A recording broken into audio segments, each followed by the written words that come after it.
So this is a rather unusual start for a restoration video, but I had to take this TV apart as fast as I could because, as you can see, it's completely chewed up by a woodworm. So I don't want this thing in the house until I get rid of all the insects that are eating it. This is a Nordmende TV. Model is hanseat C15. This is a 1970 black and white TV that I'm going to restore in this series of videos. And right now I have its guts all removed. The cabinet finish is nice. I won't have to do anything to it with the exception of treating all of this infection. Now I'll be covering up all the holes with filler because I don't want the holes open like this, because in a couple of years from now I may want to open up the TV for a repair or something and I see the holes and I will not be sure if there is still contamination or not, so I'll be covering up all the holes with wood filler. And right now I got the TV right here in the workshop. Now I'll be brushing it up with this thing. This thing kills all the woodworm. I'm going to give it a clean, cover up the holes, and take it to the house.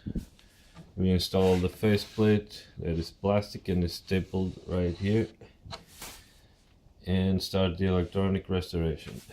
The sides are fine because they are plywood and the woodworm doesn't like to eat through those, but the bottom part seems to be some kind of softwood like pine or something like that, and it's really tasty for these suckers and they eat through it like butter.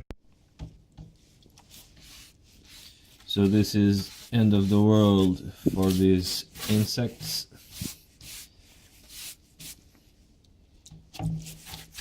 They're going to have a bad day for sure.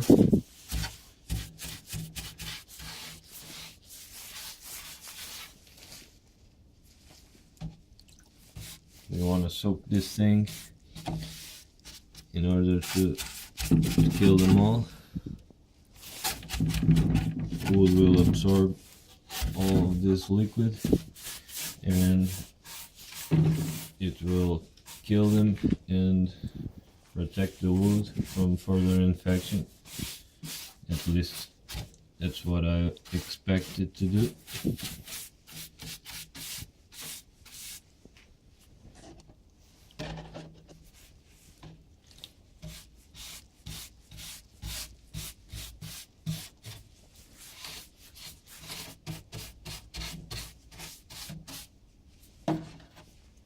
I didn't even remove the spider webs.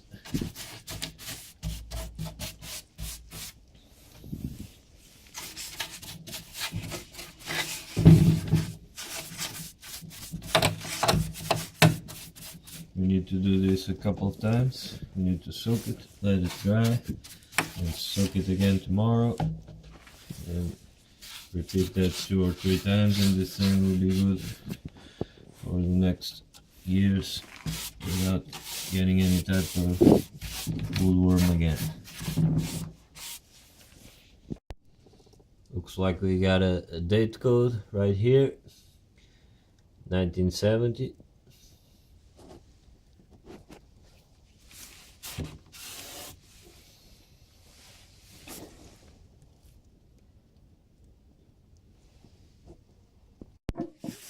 So when you have this style of cans and there's still a bunch of liquid inside that you just can't get it out, you simply do this.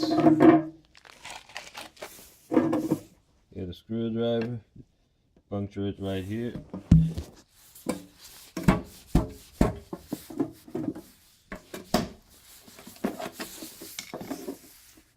There you go. Now the whole content of the can comes out pretty easily.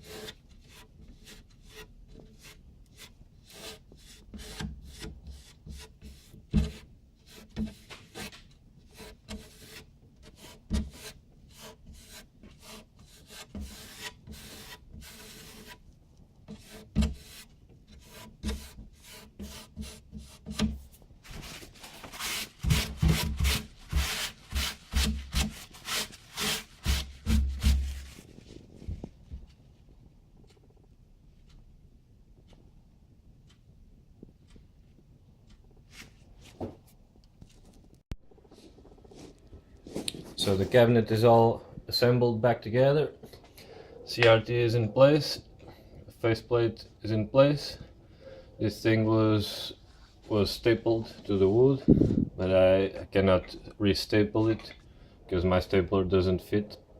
So I just used some thin wood screws. I put 2 on each side.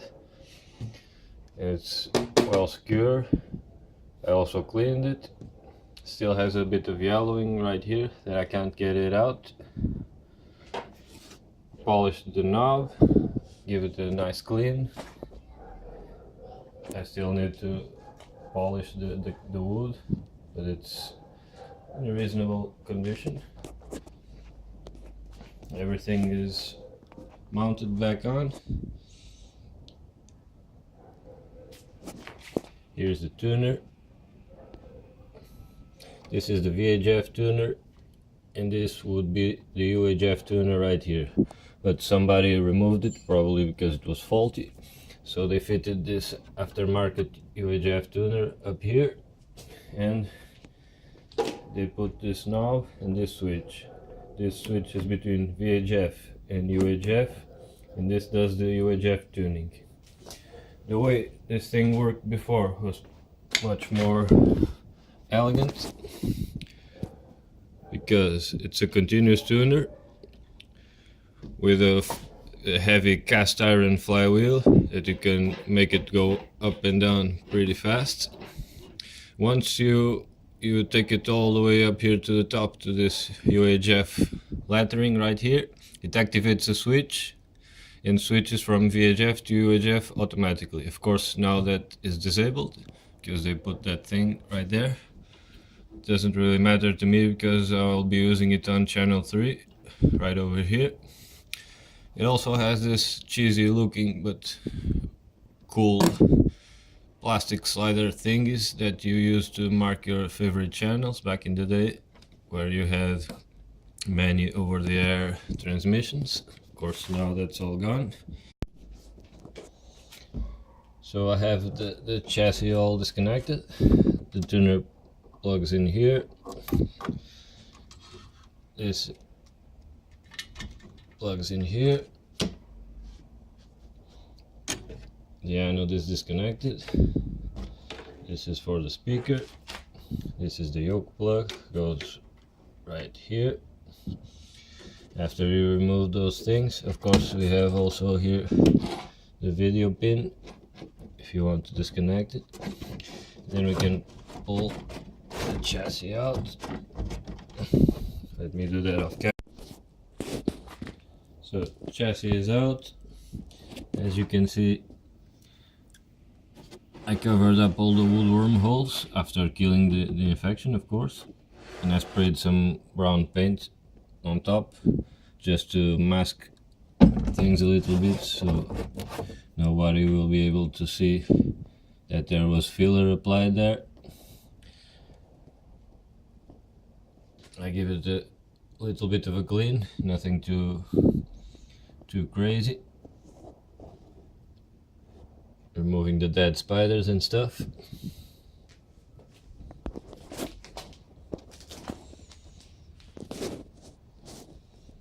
This chassis is a little bit crusty. I got here the schematic for it. EF 184 first IF, PCF 200. Of course, before that we have 2 solid state tuners. VHF, UHF. First IF, second IF is a PCF 200. PFL 200 probably acts as some kind of sync separator. This is the sound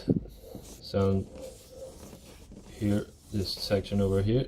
This is the sound IF, audio detector, audio amplifier is a PCL 86, audio transformer, and the speaker. Doesn't have any tone controls, unlike most Nordmende TVs. This one is probably a late model, early 70s, late 60s, so not as elaborate, not as, doesn't inspire me so much quality as their sets from the 50s. Or over here,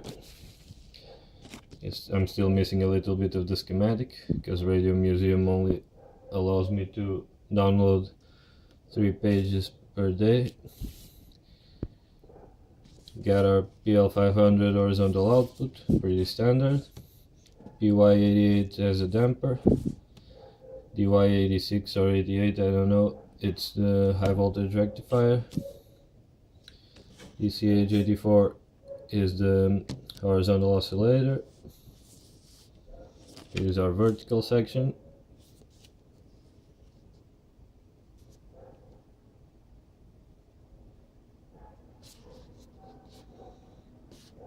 Yes, PCL85,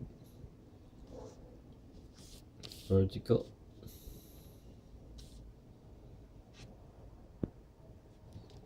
Picture tube is an A59 12W.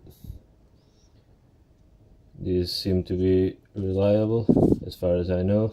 It will probably be fine. I don't have a CRT tester at hand. So what I'm going to do is take a look at this chassis. I'll try to make the minimum work possible on this for now. We got here a capacitor that has vomited right here, filter cap. Of course the fuse is blown. Appears to be a new fuse, so somebody tried to plug this thing in. These two are probably related faults. So I'm going to try and do the minimum amount of work just so that this thing produces a raster.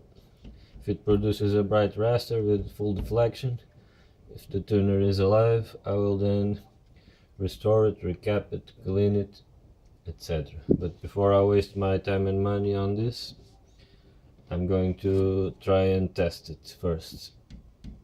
I did the cabinet because I don't want this thing infested in my house, so now it's safe. If it doesn't work, it will still be displayed there. It can be displayed safely in my house or in other person's house if I like to.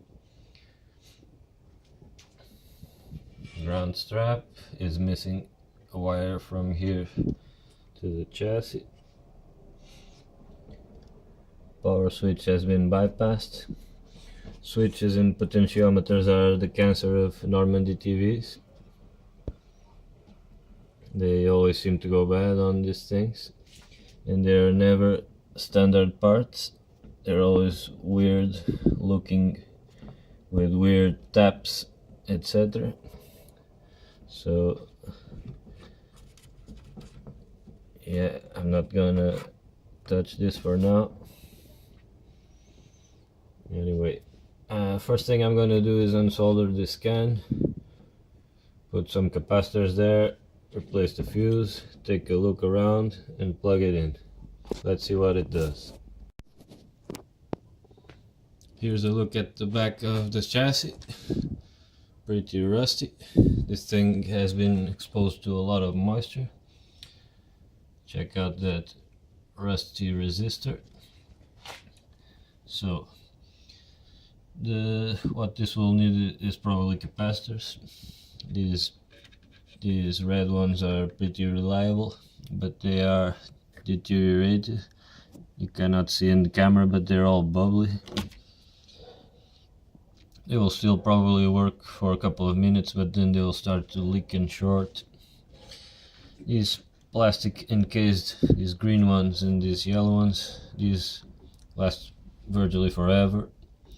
These yellow ones are replacements, they're not original. This one right here was hit by a soldering iron at some point. This will have to go, but this one and those down over there, they will stay. The green ones will stay unless they're faulty. These are also pretty good, but they're all cracked.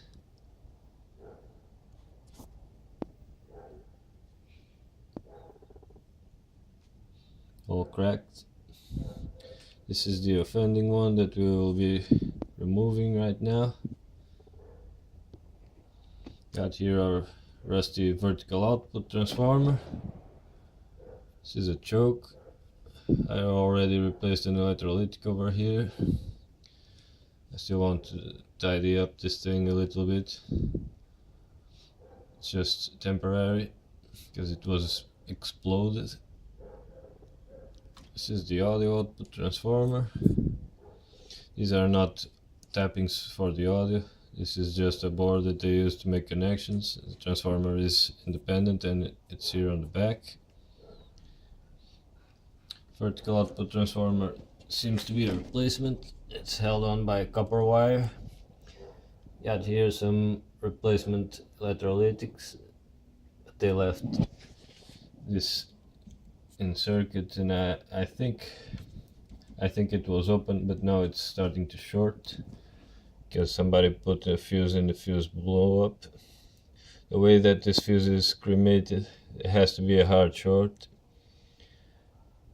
I really have that feeling. I'm going to remove this and we'll see.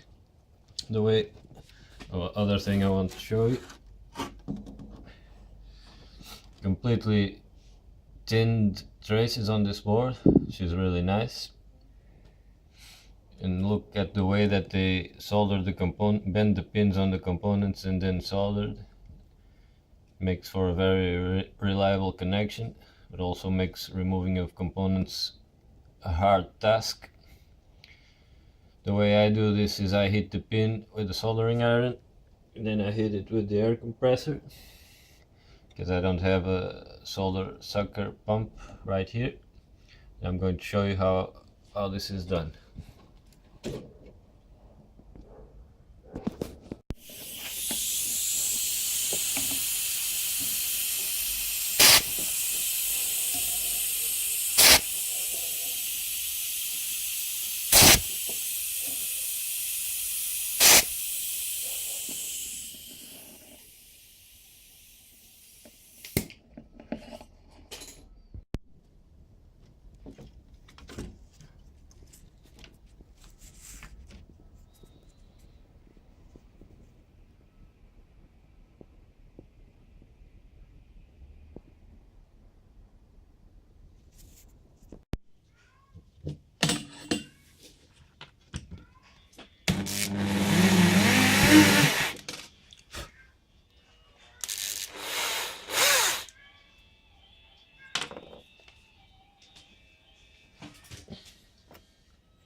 So I'm here at the workshop again, and I had to move the TV in the house because it's starting to get a little bit cold here. And what happened was I ended up restuffing the electrolytics like you saw on the footage, and I tested the TV. It worked fine, full vertical deflection, full horizontal deflection.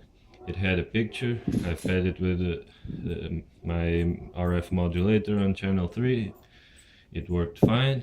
And then I started replacing the small electrolytic capacitors that were all blown up and were really bad looking, like this guy right here.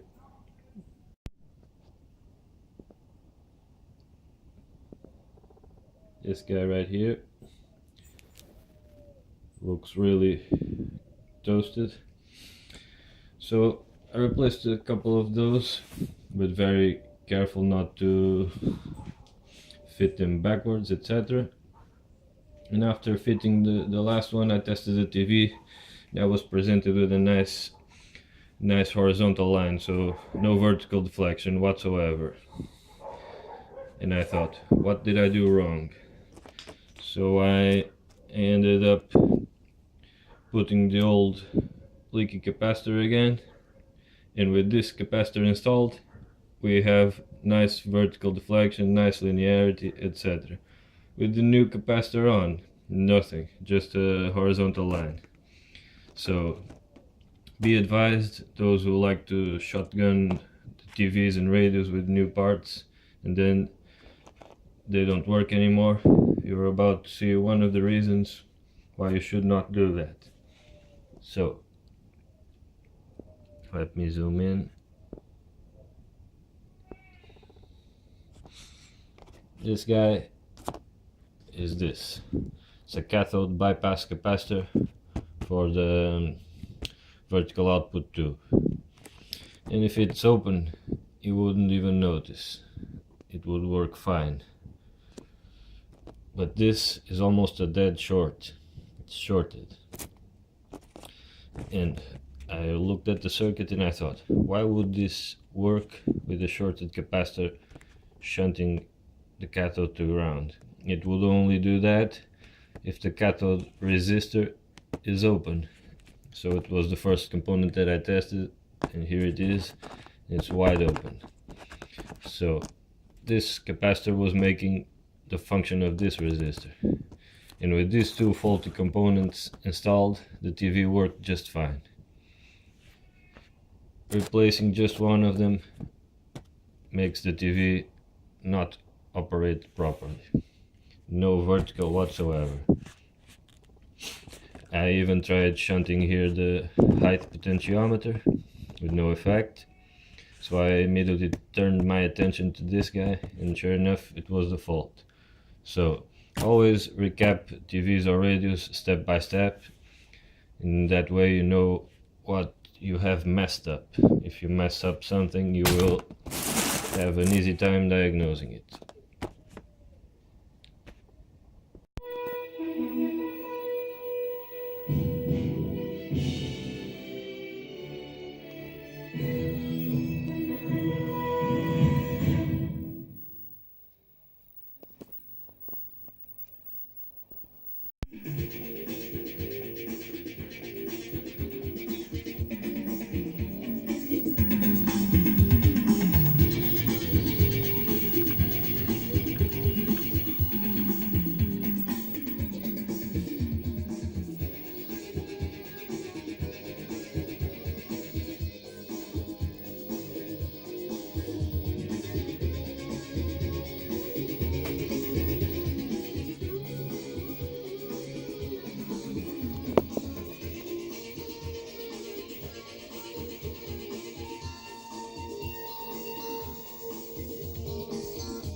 Okay, so I found another open resistor on the TV.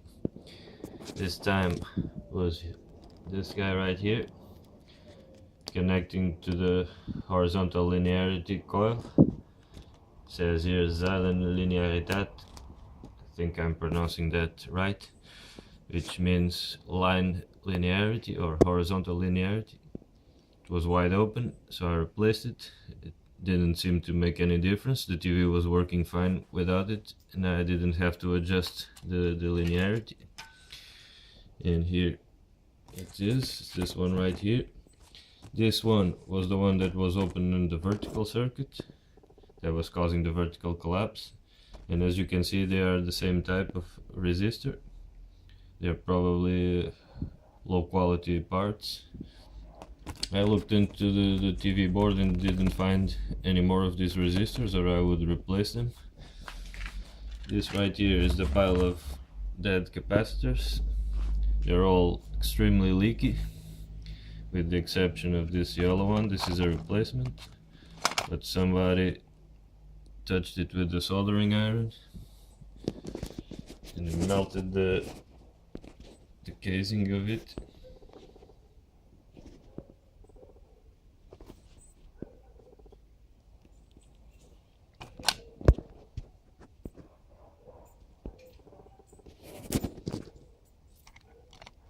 See right there? These capacitors are very good. This tested perfect, and as you can see, it's got a lot of plastic thickness before we even get to the foil. So it's missing a big chunk right here, maybe 2 millimeters or more, and we still didn't get to the foil. These ones, they are usually reliable. They are epoxy. They seem to be epoxy dipped or something, but as you can see, they are starting to deteriorate from moisture, and they are a bit leaky. These red ones, they are 1000 volts capacitors. They're a bit leaky and out of tolerance. These ones right here, they're all pretty bad. All the electrolytics are wide open. This one here is almost a dead short. It's the one that was causing the vertical issue. This right here is the across the line cap. It's blown up, it's wide open. They always blow up. It's the dead fuse right there. So despite all of these bad parts, the TV still worked fine, or at least reasonably well with all of this, as incredible as it may seem. So a word of advice for all the capacitor shotgunners out there: it's almost never the capacitors that are the problem. They cause problems, they cause the tubes to be driven hard, they cause shorts, they cause all sorts of issues, but more than often they are not the direct cause of the problem. This TV worked fine with all of these bad parts. It's just that the linearity, height and other potentiometers were all dialed in either to the max or to the minimum to compensate for leakage of these guys, but it worked with this. Putting new parts didn't improve or got worse the picture quality. It stayed the same, worked fine either with the bad ones or with the good ones. In fact, after putting all the new shiny capacitors, the TV didn't work because the horizontal frequency was way off.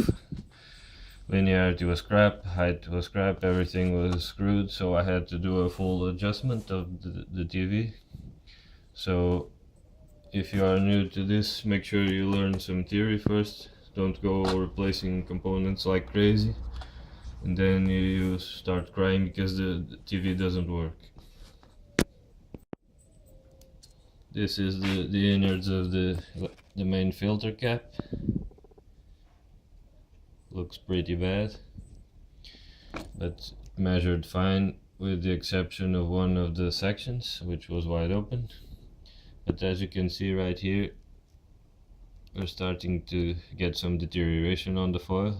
Right here it's actually rotten and it's punctured, so they start making contact with each other, these foil layers, and the capacitor starts leaking and heating, and the heat with the heat it either shorts and causes the fuse to blow, or it gets open and the TV will not work properly. On German TVs, these small electrolytics are always bad. You rarely find a good one. Maybe on Philips TVs you find a couple of good ones, but most of them are bad. The big filter cans are a different story. They are always almost good, but if you take apart a good one, they're very dry inside because the rubber seal on the bottom deteriorates and the liquid leaks through the ears. So they will not last long, even if they are good. It's always a good practice to replace them, to restuff them, or disconnect them and fit new ones on the bottom, whatever. If you decide to restuff them, make sure you do like I did. Don't use glue, don't use any permanent methods. Don't use any permanent glue methods to glue stuff down, because you may actually need to reopen the can, because new capacitors are shit. They can fail and you may actually need to reopen the can in the near future, so make sure you can reopen it without any big trouble. Also, don't rely on hot glue or other type of glue to hold the components in place, because you don't know how long will the glue last. Sometimes people restore things and they say, oh, it's better than factory. Well, you cannot say that, because from the factory the engineers tested things and they had a better knowledge of the materials that they were using than the general hobbyists. So we may glue something with polyurethane sealer or whatever, and it may seem like it's very well glued on, but we don't know if it will last 1 year, 10 years, 20 years, etc. So solder one capacitors to the others, use heat shrink, make them fit tightly in the can, use plastic spacers, whatever you want to use, but don't glue anything, don't rely on glue to hold anything down, because it will probably end up shorting in either the near future or in a couple of years from.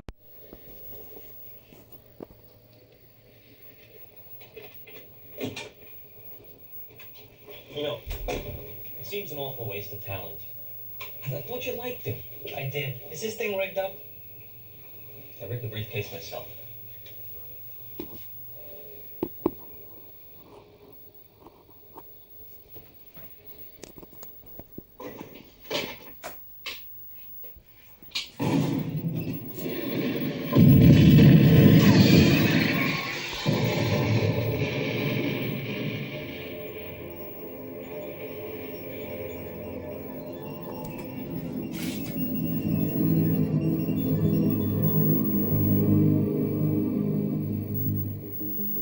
Ladies and gentlemen, if you will turn your attention to lot 27 in your program, we have the distinct good fortune to be able to offer a one-of-a-kind 92-foot motor yacht, specifically designed for the discriminating offshore hunter.